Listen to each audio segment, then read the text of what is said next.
वैश्वमन जी के अनुसार कंस देवकी के गर्भ को विनाश करने पर तुल गया। भय चिंता से क्रोधित कंस अपने सहायकों को अपने शत्रुओं के वध के लिए उकसाने लगा। देवकी के गर्भ की जानकारी रखने का आदेश दिया गया।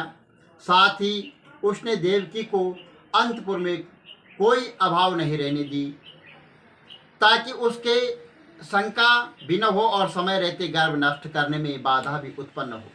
उसने अपने बहनोई वासुदेव को भी कोई कष्ट नहीं पहुंचाने की चेतावनी दी। नजरबंदी बनी रहनी चाहिए। इधर भगवान विष्णु भी कंस की गुप्त योजना को जान गए। उन्हें आभास हो आया कि दुष्ट कंस देवकी की 7 संतानों को नष्ट कर देगा और हमें देवकी की 8वीं संतान होना है, 8वें गर्भ द्वारा उत्पन्न होकर अपना कार्य सिद्ध करना है। वह चिंतन करते हुए श्री हरि पाताल की ओर गए। वहां गर्भ से शयन करने वाले खड्ग गर्भ नामक दानव विद्यमान थे। वहां सभी कालनेमी नामक दैत्य के पुत्र थे। वह सब महान तपस्वी थे जो अमृत पान करके दीर्घायु पाए हुए थे। वह अपना दादा हिरण्यकश्यप छोड़कर लोक पिता महाब्रह्मा जी की उपासना करने लगे थे। तत्पश्चात वरदान भी मांग लिया था कि हम देवता विशाल सर्प साप देने वाले मुनियों, यक्ष, सिद्ध, गंधर्व, चरण और किसी भी मनुष्य द्वारा मृत्यु को प्राप्त न हो सके। लेकिन हिरण्यकश्यप ने ब्रह्मा जी की आराधना करने के दंड स्वरूप इन सब से अपना संबंध विच्छेद कर लिया था। अपने आवास से उन्हें बाहर कर दिया था, निकाल दिया था। श्राप दिया कि तुम सभी देवकी के गर्भ में आओगे और कंस तुम्हें समय समय पर नष्ट कर देगा।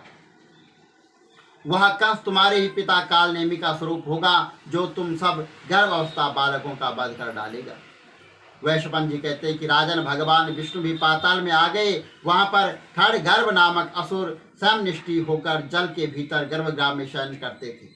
श्री हरि ने उन्हें निष्पाप करके निंद्रा देवी को आदेश दिया और दिया कि उन्हें बारी बारी से देवकी के कोख में स्थापित करते रहे। निंद्रा देवी ने वैसे ही किया। उन 6 असुरों ने देवकी के गर्भ से जन्म लेना था कि कंस ने उन सभी का अंत कर दिया। अतः अब विष्णु ने कहा कि देवकी के जो 7वां गर्भ होगा वहाँ मेरा सौम्य अंश होगा और मुझे पहले अवतारित होने के कारण मेरा बड़ा भाई होगा और मुझसे पहले अवतारित होने के कारण वह मेरे से बड़ा होगा। अब तुम उसे उठाकर रोहिणी देवी के गर्भ में स्थापित कर देना। गर्भ का स्खलन होने से वह संस्करण नामक से प्रसिद्ध होगा और यह समाचार प्रचारित हो जाएगा कि देवकी का 7वां गर्भ स्वयं गिर गया है। 8वें शिशु के रूप में मैं गर्भस्थ रहूंगा। तब भी कंस मुझे मारने का प्रयास करेगा, लेकिन वह सफल नहीं होगा। हे निंद्रा देवी, तुम भूताल पर यशोदा नाम से विख्यात नंद गोप की पत्नी है। तुम 9वें गर्भ के रूप में उसके वहां उत्पन्न हो जाओगी। भाद्रपद कृष्ण पक्ष की 9वीं तिथि को तुम्हारा जन्म होगा। मैं भी आधी रात को गर्भ का त्याग कर दूंगा और फिर 8वें माह में हम दोनों साथ साथ जन्म लेंगे, जिससे कि मैं यशोदा के पास पहुंच जाऊंगा और तुम देवकी के पास जन्म लेंगे। कंस की बुद्धि मूढ़ भाव को प्राप्त होगी। कंस तुम्हारे पांव पकड़कर शिला पर पटकने लगेगा, परंतु तुम उसके हाथ से निकलकर नभ में सशक्त रूप ग्रहण कर लोगी। उस क्षण तुम्हारी कांति अनुपमा होगी। तुम मेरे समान कृष्णवर्णी होगी, लेकिन मुख भय संकरण के कारण गौर होगा। तुम नभ में मेरी ही भुजाओं के समान दोनों ओर 2-2 हष्ट पुष्प विशाल बाहें धारण करोगी। हाथों में त्रिशूल, स्वर्ण मुष्टिका वाली तलवार, मधु से भरा पात्र, सुंदर निर्मल कमल धारण करके शोभित हो जाओगी। नील परिधान, पीताम्बर पाटिका और वक्षस्थल पर चंद्र किरण की प्रकाशमान श्वेत माला होगी। सिर पर मुकुट व काले बधे केश तुम्हारी आभा को प्रकाशमान करेंगे। वैश्वपन जी ने अपनी कथा को अविरल कहते हुए जन्मे जैसे कहा कि भगवान विष्णु और देवताओं के अंश पृथ्वी पर अवतरण हो चुके हैं। भगवान विष्णु और देवताओं के अंश वह पृथ्वी पर अवतार ले चुके हैं। देवर्षि नारद कंस को उसके निकटवर्ती विनाश की सूचना देकर सावधान करने हेतु मथुरा के एक उपवन में रुके। अपने आगमन की सूचना कंस को भिजवाई। नारद जी का आगमन जानकर कंस उसे मिलने की इच्छा से वहीं आ पहुंचा। वहां आकर उसने अग्नि के समान तेजोमय शरीर, पवित्र आत्मा एवं सूर्य समान आलोकित ब्रह्मर्षि का साक्षात दर्शन किया। आते ही दंडवत प्रणाम कर विधिवत पूजा सम्मान कर सुंदर आसन पर बैठने का आग्रह किया।